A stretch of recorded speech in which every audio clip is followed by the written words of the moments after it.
Good morning, students. I am Dr. Apurva Chawla, Assistant Professor of English at Government College, Narayangarh. The topic of today is sentence and its types. Now, sentence can be divided into three types, that is, simple sentence, compound sentence, and complex sentence, according to its structure.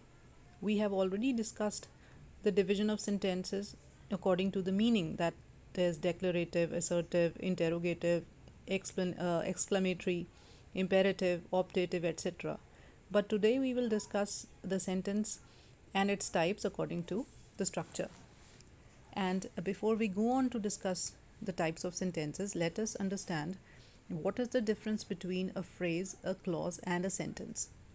Now, we all know that the smallest unit of grammar or language is a word.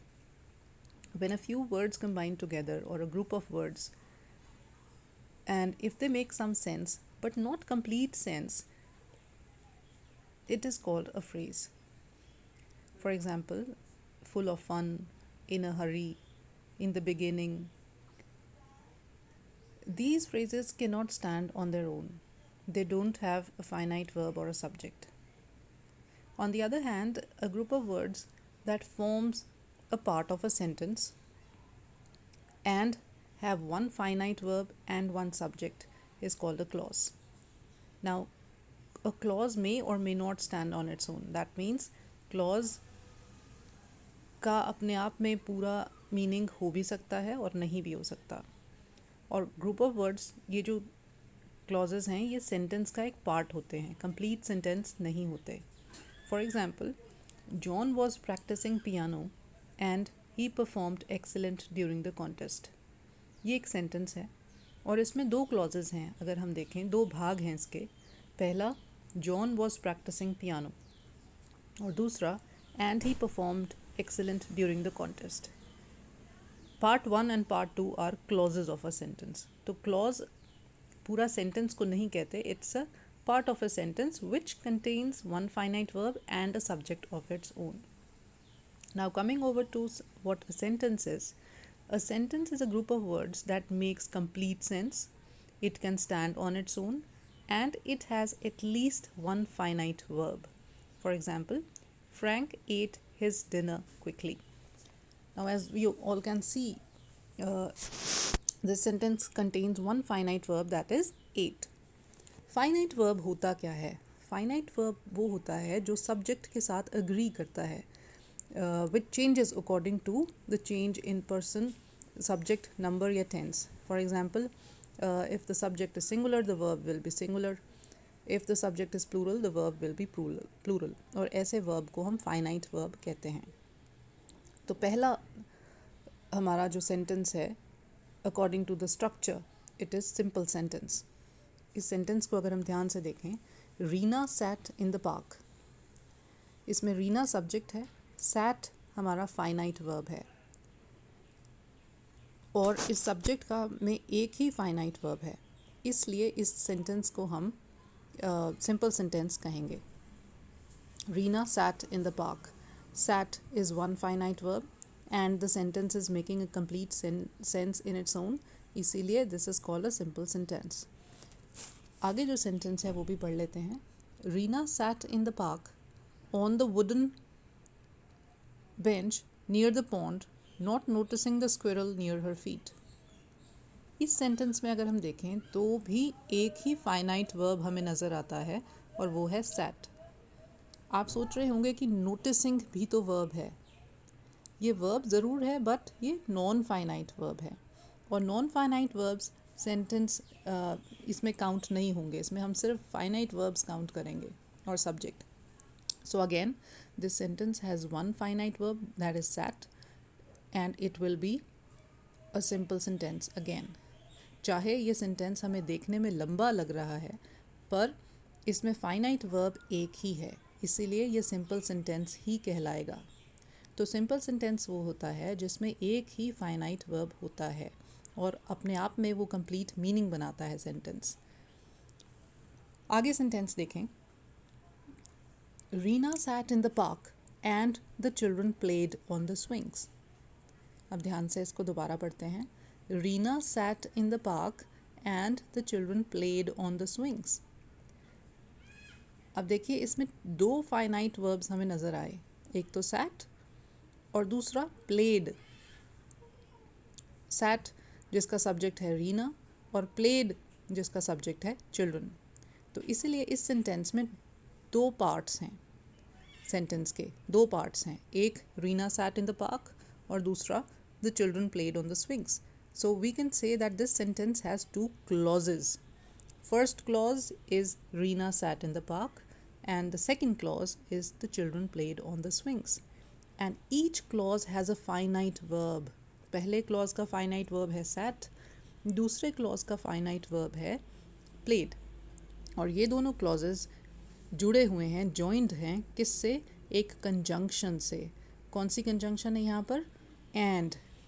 So the two clauses, they are joined together with a conjunction and both the clauses make sense on their own.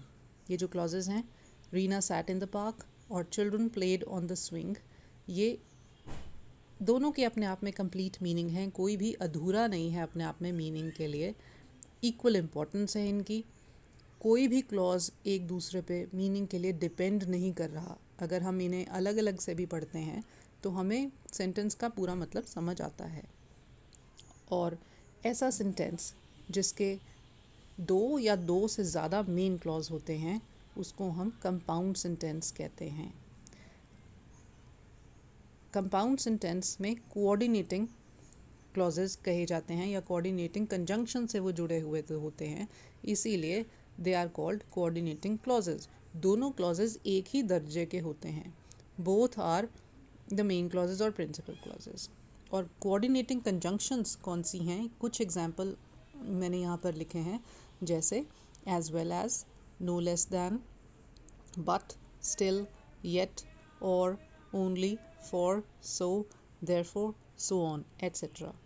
तो जो भी दो clauses, ऐसे दो clauses जो independent है अपनी nature में and they are joined together by conjunctions are called make compound sentences. I hope it's clear. Now let's move further. इस सेंटेंस को ध्यान से पढ़ते हैं. Reena sat in the park because it was pleasant. अब इस सेंटेंस में भी दो फाइनाइट वर्ब्स हमें नज़र आ रहे हैं. पहला तो सैट है ही और दूसरा है वॉज. सैट का सब्जेक्ट है रीना और वॉज फाइनाइट वर्ब का सब्जेक्ट है it. So there are two clauses in this sentence. देखो जितने फाइनाइट वर्ब्स होंगे सेंटेंस में वो उतने ही क्लॉजेज बनाएंगे, क्योंकि हर एक क्लॉज का अपना एक फाइनाइट वर्ब होता है, एक सब्जेक्ट होता है. ये हमने पढ़ा था. हर क्लॉज में एक फाइनाइट वर्ब होता है, एक सब्जेक्ट होता है. तो जितने भी हमें फाइनाइट वर्ब्स हम स्पॉट कर पाएंगे सेंटेंसेस में, दैट मीन्स उतने ही क्लॉजेज हैं सेंटेंस में. तो इस सेंटेंस में भी दो क्लॉजेज हैं क्योंकि दो फाइनाइट वर्ब्स हैं. पहला क्लॉज क्या है? Reena sat in the park. ये जो क्लॉज है ये अपने आप में कंप्लीट मीनिंग बनाता है and it can stand on its own. इसका मतलब है Reena sat in the park. इस क्लॉज को इसलिए हम मेन क्लॉज कहेंगे, या फिर हम इसको प्रिंसिपल क्लॉज कहेंगे, या फिर इंडिपेंडेंट क्लॉज कहेंगे. दूसरे क्लॉज को अगर हम देखें, बिकॉज इट वॉज प्लेजेंट, इसमें वॉज फाइनाइट वर्ब है और सब्जेक्ट इट है. ये भी सेंस तो बनाता है, पर कंप्लीट सेंस इसकी तभी बनेगी जब ये पहले क्लॉज के साथ जुड़ा हुआ होगा. अगर मैं आपको बोलूँ बिकॉज इट वॉज प्लेजेंट, तो आपको लगेगा कि ये इनकम्प्लीट सेंटेंस है, अधूरा है. बिकॉज इट वॉज प्लेजेंट, इसका तो कोई सेंस नहीं बना जब तक कि हम इसका पहला भाग, इसका पहला क्लॉज इसके साथ नहीं जोड़ेंगे.